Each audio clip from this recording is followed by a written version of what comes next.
Hello, and thank you for joining me. I wanted to do up the Pasta Lovers Casserole 5 meal kit.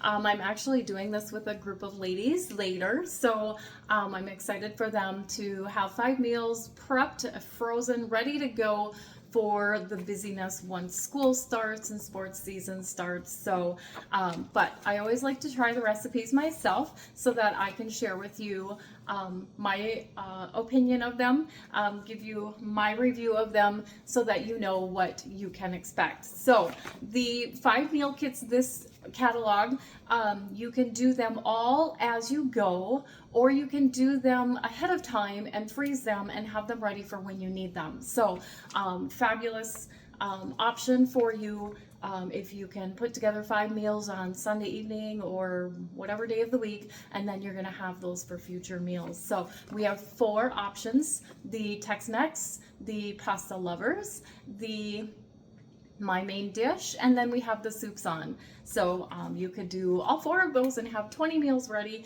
and have a variety of meals ready to go, and I'm sure you're gonna fall in love with many of them. So let's get started here. I have already browned my hamburger and I have put some green pepper in there, and we use the magic chicken on the hamburger.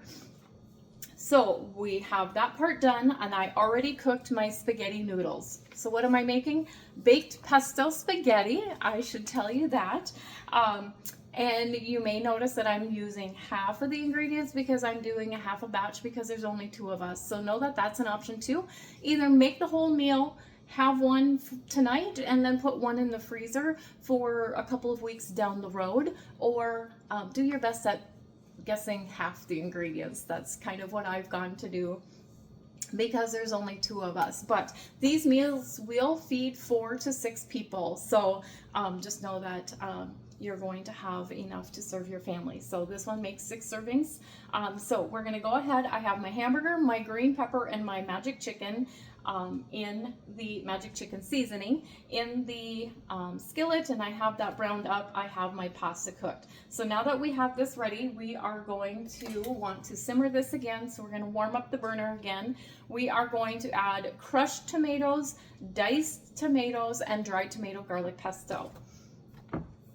So your 28-ounce can of crushed tomatoes, and then a 14.5-ounce can of your diced tomatoes.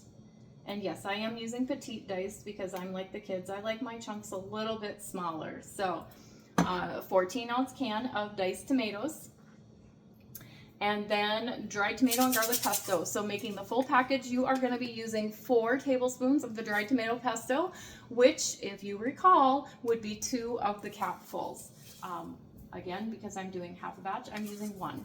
So you would be adding 2 capfuls of the dried tomato garlic pesto.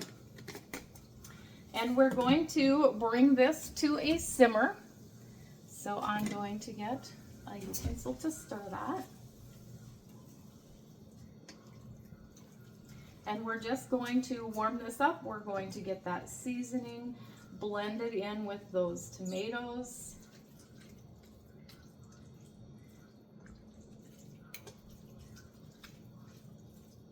And just get that warmed up again.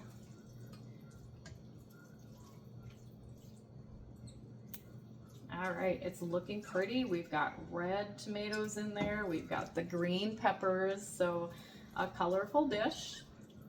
Color is always good. Typically, it should mean that it's healthy for you, right? Okay, so we're gonna let that keep warming. And then we are going to add the ricotta cheese. So I know in some recipes you are able to substitute cottage cheese in place of ricotta cheese. So I think this is a recipe that you could use either one of those. And all right, we are bubbling here. So we are going to add the ricotta cheese. So 3/4 cup of the ricotta cheese is what you are going to be adding to this.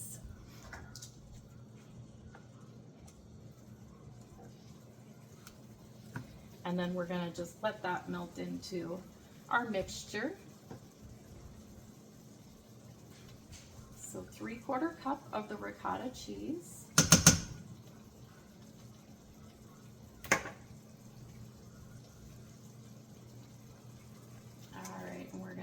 stir that in there and get that to melt.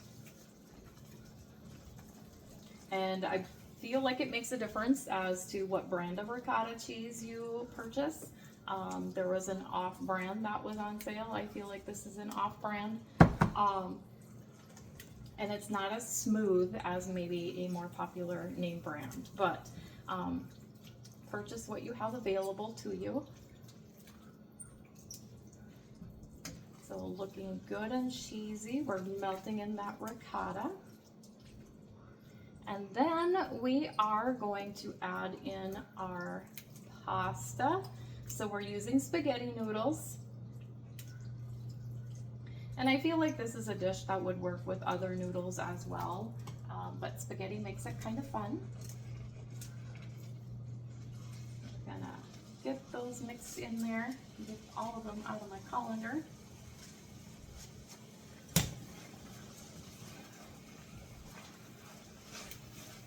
Get those warmed up again and mixed in there real well. And that is super simple. So you're just adding your pasta to your meat mixture. I'm going to try to hold this up. This pan gets to be a little bit heavy. Keep in mind, mine is a half a batch. So when you make yours, your skillet is going to be even more full than mine.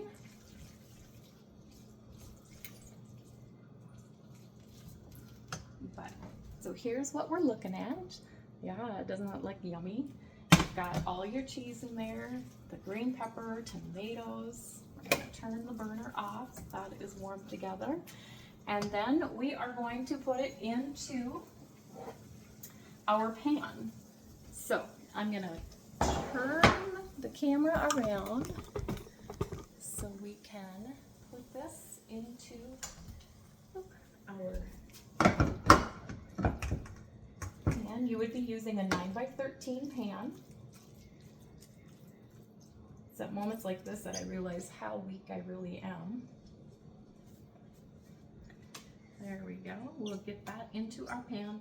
And because I'm going to be putting this in the freezer, we're going to seal it up really well. So you can use saran wrap. I'm going to use press and seal because that's the one that I like to use. I just feel like it gets a little better of a seal for you, protecting it from any freezer burn, but hopefully it's not going to be in your freezer long enough for any of those types of issues. So I have it here in my pan, and like I said, we're going to put a layer of press and seal on there.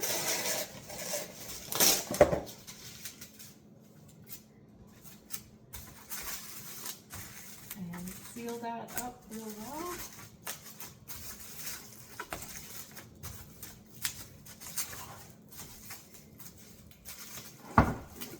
It's sticking to my pan, but not sticking to my pan. There we go. It likes the sides better than that top there. So we're going to seal that there.